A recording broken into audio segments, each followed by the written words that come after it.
On Sunday Night Football, week 3 of the NFL season, the Green Bay Packers beat the San Francisco 49ers 30-28.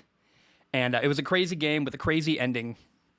And the game really came down to Packers ball, 37 seconds left, ball on their own 25-yard line, 0 timeouts, and Aaron Rodgers had to make something happen.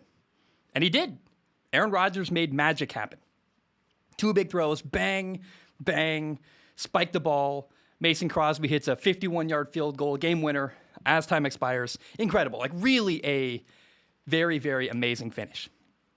And I just want to, I don't know, I guess I kind of understand why people often, when I make a prediction and I'm wrong, they feel a need to like jab at me and say, oh, remember when you were wrong? I get it now, because I remember people 2 weeks ago saying, panicking and saying, Aaron didn't seem invested this year. And it's like people forgot he won the MVP last year, and suddenly they lose one game to New Orleans week 1, and they're terrible and can't win anything this year because of the offseason drama. Well, that win was all Aaron. And so it's funny how quickly the narrative, like, can Aaron do it this year, is going to evaporate. And people just need something for their news cycle, so they say whatever they feel like they can get away with at the time. I think you have to really respect Aaron for what he did during that final drive. And think about what was at stake here, because the Packers were a couple plays away from being 1-2 this year. A couple things go the other way, and think of 1 win and 2 losses rather than 2 wins and 1 loss after the massive offseason they had last year. It's just a really crazy difference. The things people are going to say about Aaron Rodgers, instead of, if they're 1-2 versus 2-1, it's just a massive difference. And I don't know, man, Aaron, deservedly so, was the hero on Sunday Night Football. Green Bay is 2-1, and it's just funny how outcomes can change people's emotion. I just find that really fascinating, but Aaron deserves all the praise, and I don't know, it's just, I think that's the way you follow up a crazy offseason, all the criticism he got. That game on Sunday Night Football, that is how you say, look, I'm Aaron Rodgers. Shut up. Now, you know who I felt bad for, though, after watching that game? How does Jordan Love feel? The Packers' backup quarterback, former first-round pick last year. That is a tough act to follow. Like, how is anybody supposed to replace Aaron Rodgers? It's impossible. I just don't know. Like, what do you do? How do you become, like, how do you replace Tom Brady, Michael Jordan, Drew Brees? It's not a feasible task. And I almost feel bad about what's going to be expected of Jordan Love, because whenever that day comes, sooner or later, like, I just do not know how Jordan Love could possibly replace what Aaron Rodgers brings to the Packers. It's like, man, the insane reality of like what you have to live up to, because Aaron had to live up to Brett Favre. I think Aaron is better than Brett Favre. He's less crazy, and I mean that in a good way. He reads defenses more effectively. He's not as bullish and way more calculated. I would take Aaron over Brett Favre. But how in the world do you follow up Aaron Rodgers, who I think is they went from Brett Favre, one of the more talented throwers of the football ever, to literally the most talented thrower of the football ever. Jordan Love is very talented. I don't think I can't say enough. I feel bad for the weight that Jordan Love is going to have to feel the day he's expected to replace Aaron Rodgers. And maybe they just trade him away. At this point, it looks like Aaron could go for a couple more years, and you're like, does Green Bay just get rid of Jordan Love? And maybe they want to.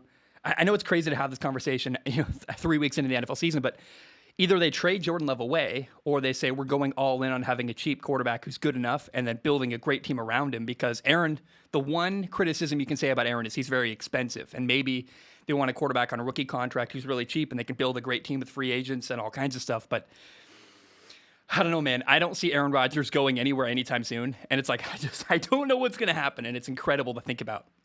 Now, normally I do not talk about penalties. I hate complaining. I lost a big game one time. We were on not top 10 because of a weird call. I'll leave it there. You can look up Skyview River blocked kick. Someone find that on YouTube. It's incredible what happened. It's just really weird. And at the time, before we got more information, we felt like we got screwed over by the refs. And my coach told us after that game that if we let a game be decided by the refs, then we didn't do enough to win anyway. And the theory is that if you make enough plays, you shouldn't be vulnerable that a call or two can screw up a game, right? You should not be vulnerable to a bad call. If you score 9, 10, 8 touchdowns, then bad calls don't matter. And also, one of my best friends, I lived with my best friend for a couple years after high school, and his dad's a referee. And I'm very aware that refs are human and they have a hard job. I hate calling out refs. I try to never do it. Often people are like, why didn't you talk about this call or that call? And I just, for the most part, ignore that kind of stuff going on. And I will say, I've watched a lot of really, really bad calls this year. It's been boiling up and building. And also, thankfully, the refs did not decide this Packers 49ers game. Like, thankfully, it wasn't the deciding factor in this football game. But oh my goodness, it's really kind of reached the tipping point, and the refs were awful, like truly horrible in this Packers 49ers game. I can forgive a call or two. I can overlook a bad call here and there. They're human. They make mistakes. I certainly make mistakes all the time. But the 49ers Packers game was not a missed call or two. It was no intentional grounding before halftime. That cost Green Bay 7 points. It was multiple really bad pass interference calls. It was a ball that hit the ground that got ruled a catch. And I'm like, how do you watch that on replay and still call it a catch? It's unbelievable. That was not a catch. Like, the guy, it was the 49ers, I believe, actually, caught the ball, used the ground to catch the football. It hit the ground in the process of catching the ball. And I'm like, it's unfathomable to me that you look at that and go, that's a catch. Call stands. It should have been overturned. It drove me nuts. And then worst of all, though, was the clear and obvious dirty hit on Davante Adams. And it was completely ignored. And I'm sitting at home going like, really? Like, are you serious? Not to mention, it's like, the NFL wants to put an emphasis on safety. I don't know why then you can possibly ignore that call. Like, everyone watched it on TV. And really what the NFL needs is to have an eye in the sky that can overrule any call. No bureaucracy, no stupid procedures. You just need to get it right. And the XFL had a wonderful thing that the brief league we got the XFL last year had an eye in the sky, which was a camera in New York, an operator with every camera angle available to them. And they had the freedom to correct any bad call, and it worked beautifully. And the NFL needs that. Not everything is correctable. You can't get everything right. Certain things are close. Like, some are just too hard to tell. I understand there's all gray areas everywhere. But the blatant and obvious calls, they need to be gotten right. You should never miss a ball that hits the ground and call that a catch. You should never miss a clear, obvious, dirty hit on Davante Adams and not call a penalty. I don't care if it didn't happen on the field. The New York should see that go, oh, the replay, that's a penalty. Hey, just so you know, we want the refs to throw a late flag after the play because that's a penalty. I don't care. Screw the rules. When it's clear on replay that the wrong call was made, it needs to be fixed. You should never miss a clear and blatant call. And I don't care about the system. I don't care how it screws up challenges. I understand that. But if I'm sitting at home and I can see the mistake clearly and obviously that it needs to be fixed, I should not be a better ref from my apartment than the dudes who are on the field. And when it reaches that point, I'm like, okay, well, we have to find a new solution because the system in place right now is too inflexible and does not allow for corrections when things are clearly and obviously wrong. We all saw that hit. Millions of people watching on TV said that's a penalty. But the ref missed it in the moment, and the system in place does not allow for anyone to say on replay, based on replay, that's a penalty, we got to call that. It should have been. And generally, I support refs. But I also think that we acknowledge referees are human, and they need an eye in the sky to help them with the obvious calls that they miss. We need some kind of system in place in the NFL where when a call that's terrible is made, it would have solved the Rams-Saints game a couple years ago. That should have been pass interference. It wasn't called on the field, and there was no system in place that said, hey, when you make a terrible call, we're going to overrule it from the top. Why is that? There's not some presidential veto or something or an executive order to say, hey, just so you know, we saw that. We're in New York. We're watching that live. That's a penalty. Should have been called. It is a penalty now. Or a missed call or a drop or whatever. The NFL needs to be a little more flexible with that kind of system. Screw the rules and bureaucracy. They cannot miss obvious calls. And I feel like watching that game, it was never more apparent that they need some kind of system in place, an eye in the sky that can overrule whatever they want. Now let's talk about the 49ers quarterback, Jimmy Garoppolo. There's some good, there's some bad. And the good was that technically Jimmy Garoppolo led the go-ahead touchdown in a 2-minute drill.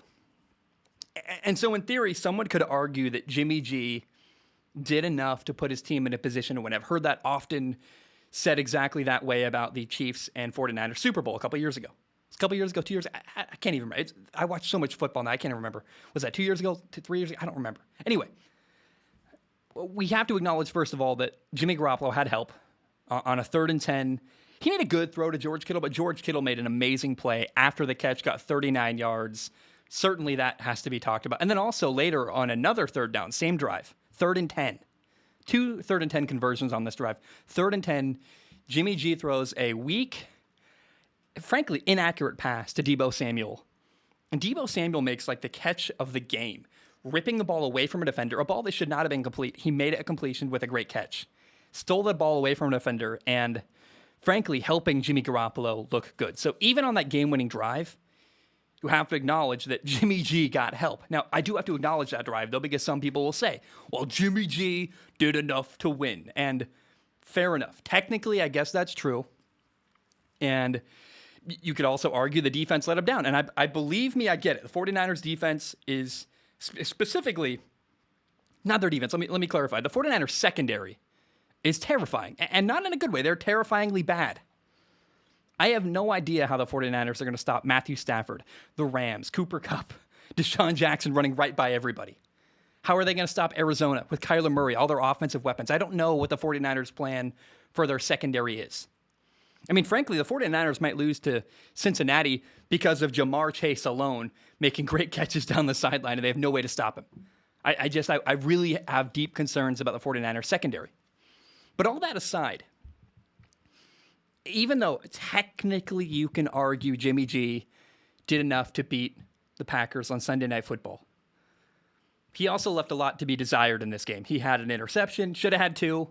1 got dropped. Now, the 1 interception he did throw was a bad decision deep down the middle into double coverage. You're like, do you not see the safety? I don't know what you're doing there.